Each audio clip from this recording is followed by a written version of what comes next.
Fati, Ainir Gayan of Mauritania, and Richard Randiamantrado of Madagascar.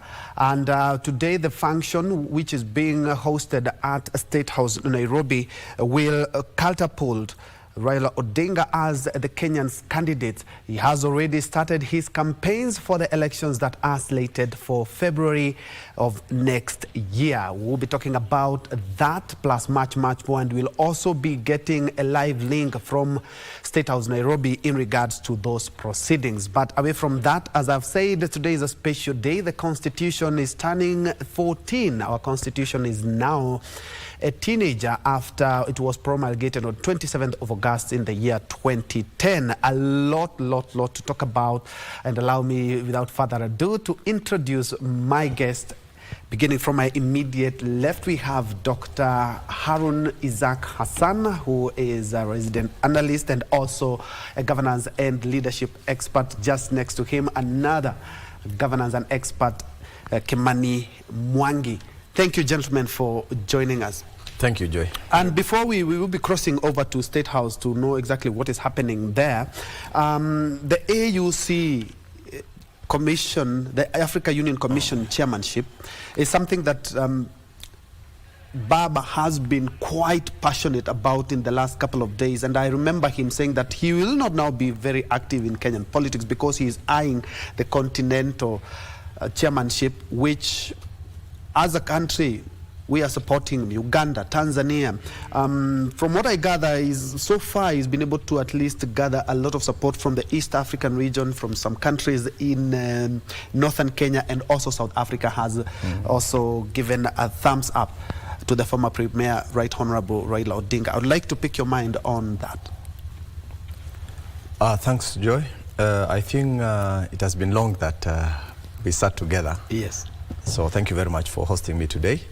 I think it's a critical thing for Kenyans and the Eastern African region in terms of the bid for the East Africa, or the bid for African Union Commission chair, which is a noble, position within Africa, and places countries within Africa. If you are the chair, then it places Kenya in a platform where Kenya becomes one of the renowned states that has represented Africa in that platform. And therefore, when Honorable Raila Amolo Odinga bids for the chair or the chairmanship of AU, it comes with a significant benefit in terms of how the country will be addressed. What happens, you will realize that when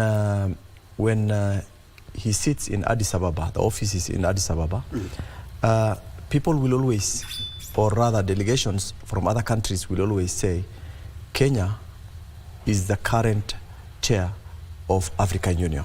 That itself gives a higher profile in terms of the country's position in the region. Secondly, we know very well, if we get that position as a country, we are not looking at this position as Raila Amolo Odinga's position. He might be the direct beneficiary to the post because he'll be earning his remuneration out of that, and of course representation and feeling a bit of honor in sitting in that office. And AU chair is like Secretary General of the UN. Comparatively, if you compare it to which other international institutions that have high profile positions. And therefore, if Raila would have been a young man like me and I'm given the chair at this point, my second position to move to will have been becoming the Secretary General for the UN, United Nations, which is also the more high profile than the African Union Commission's chair. But the essence of having the AU is to liberate Africa through free movement.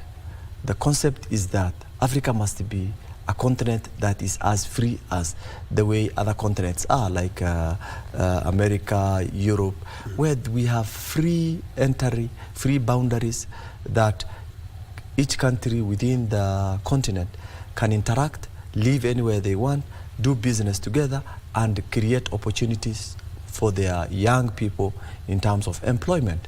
Because you will realize that Kenya, if we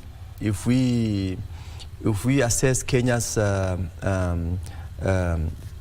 profile, for example, in terms of where we are, is that Kenya has gone very high in terms of democracy, in terms of education, in terms of infrastructure and development, as well as in terms of political platforms. It is the only country where there is freedom of expression, and nothing happens to you. And that's why you find our young people, well, that's why you find our politicians can even say anything to the president of the country, and nothing is done, because those are things which are in our constitution, the 2010 constitution, that we are likely to celebrate after 14 years now. And what it came with is that we have a lot of freedom, laxity in terms of respecting human rights. And therefore, if Kenya gets this position, then they will going to institute the same approach that Kenyan constitution has given to its nation in terms of political mileage, in terms of democracy, in terms of education, in the platform of African countries. So the African nations will going to benefit from Raila's chairmanship, in terms of him taking their experience from Kenya, which he has been at the center stage in terms of multipartyism, democracy, rule of law, education, and of course issues of productivity and infrastructure. And therefore I tend to think if Kenya succeeds in this journey, and Raila becomes the chair of the African Union Commission, then Kenya will be highly placed in the international community, because Kenya is already being referred to as the hub of East Africa, in terms of business, in terms of democracy, in terms of all other content of governance. Again, there are quite a number of African countries which are very far. Where we were in 70s are where they are now. And therefore, that will give us an opportunity to propel them to also the next level, so that by the time the AU commissioner's chair's commissioner's term ends, then he must have instilled some knowledge, some experience that has been gained from this nation, that he will be sharing with other African nations, and will going to benefit Africa at large.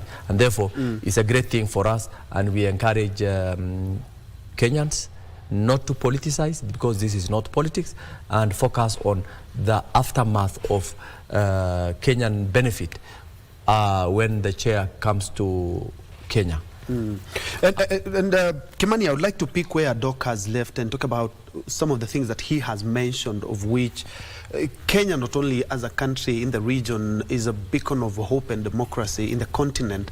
And I'm looking at Baba. Actually, today is a very special day for him, because being officially commissioned or launched by Kenya, so to speak, and looking at, he's one of the guys who was very instrumental in ensuring that we have a new constitution.